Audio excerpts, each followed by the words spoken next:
Good morning and welcome to Sew Like a Pro Quilters Edition. I found this on the internet.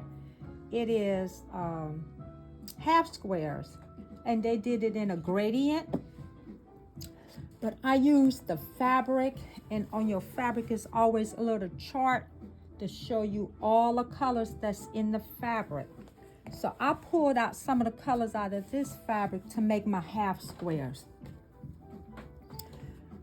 I found it's so easy to do the half square. If you do a serge stitch and a serge stitch, then this is your nice straight grain line, not too loose, compared to the bias.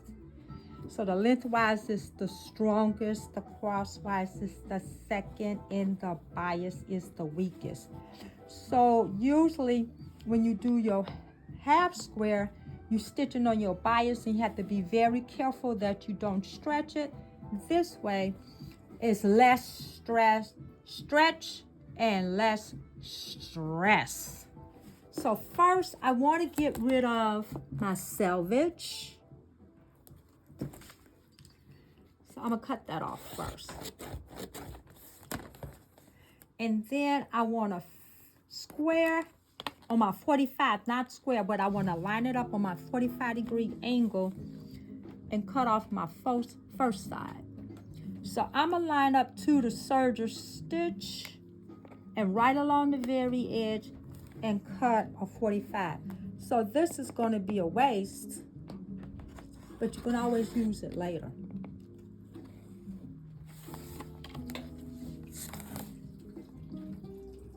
And make sure you have a nice sharp blade. You have to cut these individually. You can't cut them layered on top of each other. So I'm going to take my 45 and line it up right on my serger stitch. And when I find what that measurement is, this is at 12.5. You can use tape if you like, and you can tape off that line so you'll have an indicator where you need to go every time, or just remember the number in your head.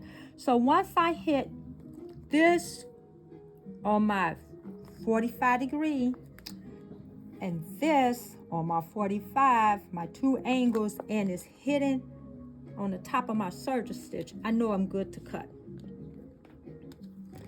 So make sure you put good pressure on it so it don't move on you. And I'm gonna just run it across there twice and cut it.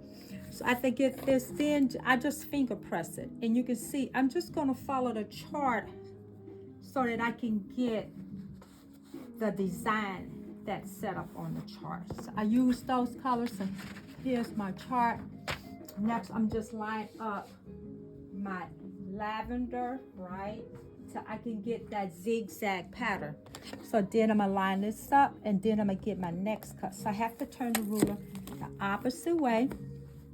Make sure you line it up on the 45 right along the top of the serger stitch, because what I like about this is that serger going to give me a good straight line, and it's 1/4 inch. So easy. So I cut my strips 5 inches wide. Just serge to clean the edge off, then line them up, cut them to get my half squares, and you can serge and sew your whole quilt together. Just line up the pattern and sew row, sew row, sew row till you get the whole thing done. When I cut these at 5 inches, I got a 6.5 inch half square. Do the math. Hope you like this project. Let me know your comments, and may God bless all your knitting, sewing, crochet projects.